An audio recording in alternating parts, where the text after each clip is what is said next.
Sa patuloy pang balita, hudikatura, paglalaanan ng halos 68 billion pesos na pondo para sa 2026. Kasama mo sa balita si Radyoman Jairus Peña, Florida.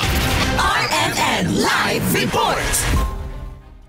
Aabot sa halos 68 billion pesos ang planong ilaang pondo sa hudikatura sa ilalim ng panukalang 2026 national budget. Batay sa President's Budget Message, 43.6 billion pesos mula sa 67.9 billion ang nakalaan para sa Department of Justice. Sa ilalim ng National Expenditure Program, 32.4 billion pesos naman ang magiging budget ng Korte Suprema sa susunod na taon.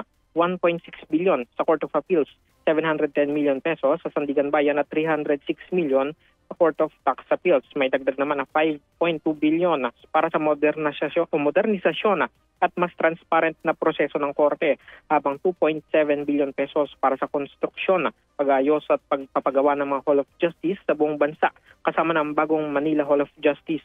Layunin ng mga programang ito na gawing mas mabilis, patas at makatao ang hustisya para sa bawat Pilipino. Kasama mo sa DCXL RMN Manila, Radyoman Jairus Peña, Florida, Tatak RMN.